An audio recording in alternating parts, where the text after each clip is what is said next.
Selamat datang di channel Belajar Komputer. Pada video materi kali ini saya akan membahas materi mengenai etika komputer. Jadi sebelum saya bahas materinya, bagi kalian yang menyukai video kali ini, kalian bisa subscribe, like, and share video ini. Baik, kita akan membahas materi etika komputer. Jadi pertama kita bahas mengenai definisi etika komputer. Jadi etika komputer ini berasal dari dua suku kata, yaitu etika dan komputer. Etika sendiri berasal dari bahasa Yunani, yaitu ethos, adalah adat istiadat atau kebiasaan yang baik dalam individu, kelompok maupun masyarakat. Kemudian untuk komputer sendiri berasal dari bahasa Inggris, yaitu to compute, yaitu merupakan alat yang digunakan untuk menghitung dan mengolah data. Jadi jika digabungkan dua kata ini akan menghasilkan sebuah pengertian, yaitu seperangkat asas atau nilai yang berkenaan dengan penggunaan komputer.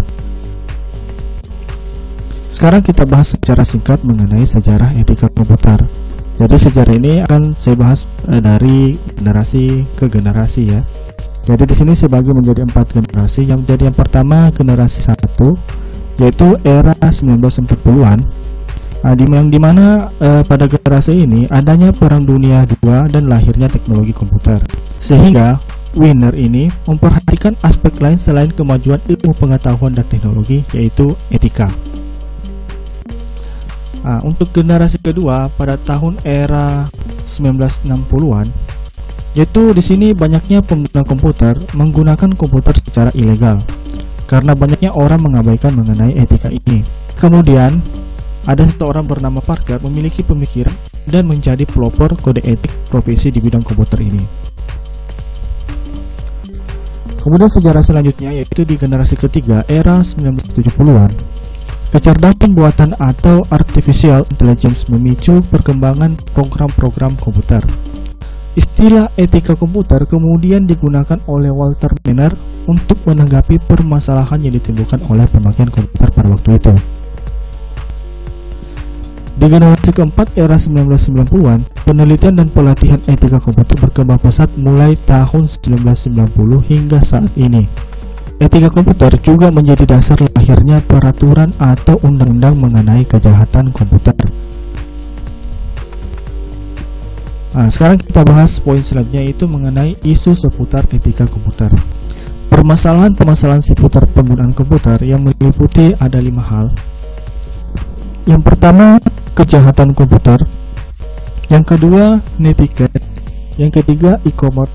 Yang keempat, pelanggaran HAKI atau kepanjangannya hak atas kekayaan intelektual. Dan yang terakhir, tanggung jawab profesi. Jadi ini adalah seputar permasalahan yang terjadi pada komputer atau masalah etika pada komputer. Sekarang kita bahas yang pertama dulu, yaitu mengenai kejahatan komputer. Jadi kejahatan komputer atau computer crime adalah kejahatan yang ditimbulkan karena penggunaan komputer yang secara ilegal. Yang kedua, netiquette merupakan sebuah etika acuan dalam berkomunikasi menggunakan internet, yaitu standar netiquette sendiri ditetapkan oleh IETF, the Internet Engineering Task Force. Jadi ketika kita berkomunikasi di internet, jadi ada yang menerapkan standar-standarnya ya, standar-standar apa saja etika-etika yang tidak boleh dilanggar. Yang ketiga, e-commerce. Isu ini yang paling banyak terjadi di kalangan masyarakat. E-commerce ini menghasilkan permasalahan baru seperti perlindungan konsumen, permasalahan kontrak transaksi, masalah pajak, dan kasus-kasus pemalsuan tanda tangan digital. Untuk menangani permasalahan tersebut, para penjual dan pembeli menggunakan Ancestral Model Law on Electronic Commerce 1996 sebagai acuan dalam melakukan transaksi lewat internet. Kemudian isu seputar komputer yang keempat adalah pelanggaran HAKI, yaitu hak atas kekayaan intelektual. Jadi berbagai kemudahan yang ditawarkan oleh internet menyebabkan terjadinya pelanggaran hak cipta ini, seperti pembajakan program komputer, penjualan program ilegal, dan pembunuhan ilegal. Selanjutnya, yang terakhir adalah tanggung jawab profesi. Para pekerja memiliki interaksi yang sangat tinggi dengan komputer sehingga diperlukan pemahaman mendalam mengenai etika komputer dan tanggung jawab profesi yang berlaku. Oke, sekarang kita bahas poin selanjutnya mengenai hak sosial dan komputer. Yang pertama, hak atas komputer, yaitu setiap orang berhak untuk mengoperasikan komputer dengan tidak harus memilikinya. Jadi adalah salah satu hak ya. Hak yang kedua yaitu hak atas keahlian komputer. Nah, pada kenyataannya, dengan keahlian di bidang komputer dapat membuka peluang pekerjaan yang lebih banyak. Jadi ini hak seseorang untuk memiliki keahlian di bidang tersebut.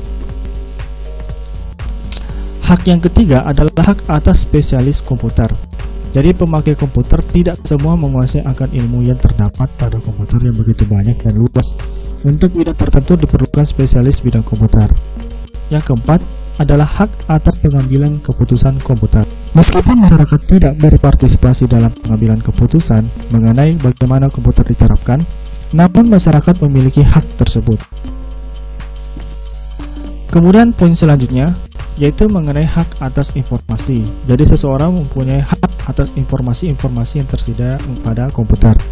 Yang pertama, hak atas privasi. Yang kedua, hak atas akurasi. Yang ketiga, hak atas kepemilikan informasi tersebut. Yang keempat, hak atas akses informasi tersebut. Jadi ada empat hak atas informasi yang diterima oleh pengguna komputer. Poin selanjutnya kita akan membahas meningkatkan profesionalisme di bidang IT. Jadi pekerja di bidang teknologi informasi setidaknya terbagi dalam 4 kelompok yang sesuai bidangnya, yaitu perangkat keras, perangkat lunak, operasional sistem informasi, dan brainware. Menurut Julius Hermawan, ada 2 karakteristik yang dimiliki oleh software engineer, sehingga pekerjaan tersebut layak disebut dengan sebuah profesi, yaitu kompetisi dan tanggung jawab.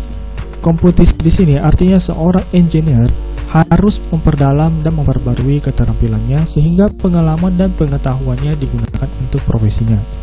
Kedua, tanggung jawab pribadi maksudnya adalah mempunyai kesadaran untuk membebankan hasil pekerjaan sebagai tanggung jawab sendiri, bukan dilimpahkan kepada orang lain. Sekarang kita bahas etika profesi di bidang teknologi informasi. Diperlukan suatu manajemen khusus, yaitu sistem manajemen informasi dengan pengelolaannya yang khusus, yaitu manajer informasi atau Chief Information Officer, atau disingkat menjadi CEO. Nah, banyaknya aplikasi dan peningkatan penggunaan TI telah menimbulkan berbagai isu etika yang dapat dikategorikan dalam 4 jenis, yaitu isu privasi, isu akurasi, isu properti, isu aksesibilitas. Poin selanjutnya kita bahas organisasi dan kode etik profesi. Banyaknya aplikasi dan peningkatan penggunaan TI telah menimbulkan berbagai isu etika yang dapat dikategorikan dalam 4 jenis. Yang pertama, isu privasi tadi. Nah, jadi isu privasi adalah rahasia pribadi yang sering disalahgunakan orang lain dengan memonitor email, memeriksa komputer orang lain, memonitor perilaku kerja melewat kamera tersembunyi. Kemudian yang kedua adalah isu akurasi, yaitu autentikasi kebenaran dan akurasi informasi yang dikumpulkan serta diproses. Siapa yang bertanggung jawab atas berbagai kesalahan dalam informasi dan kompensasi apa yang harus diberikan kepada pihak yang dirugikan. Nah, ini ya. Jadi akurasi itu sangat penting dalam menyediakan sebuah informasi yang ada. Jadi kalau salah informasi, ada orang yang harus bertanggung jawab atas informasi tersebut. Yang ketiga, isu properti adalah kepemilikan dan nilai informasi, atau yang kita sebut dengan hak cipta intelektual. Hak cipta intelektual yang paling umum berkaitan dengan TI adalah perangkat lunak. Kemudian yang keempat adalah isu aksesibilitas, adalah hak untuk mengakses informasi dan pembayaran biaya untuk mengaksesnya. Hal ini juga menyangkut masalah keamanan sistem dan informasi. Salah satu alasannya sulit menegakkan etika di dunia TI adalah karena relatif barunya bidang ini, sehingga orang masih perlu mempelajari dan memahami tentang etika ini. Selanjutnya, etika berinternet. Menggunakan internet untuk keperluan berarti serta saling menghormati antar pengguna internet.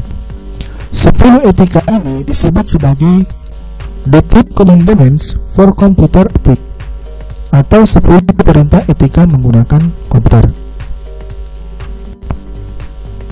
Jadi yang pertama, internet tidak digunakan sebagai sarana kejahatan bagi orang lain. Artinya, pemanfaatan internet semestinya tidak untuk merugikan orang lain baik secara material maupun moral. Yang kedua, internet tidak digunakan sebagai sarana mengganggu kinerja orang lain yang bekerja menggunakan komputer. Contohnya adalah penyebaran virus melalui internet.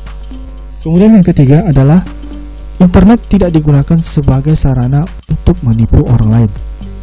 Selanjutnya, yang keempat, internet tidak digunakan sebagai sarana menyerobot atau mencuri file orang lain.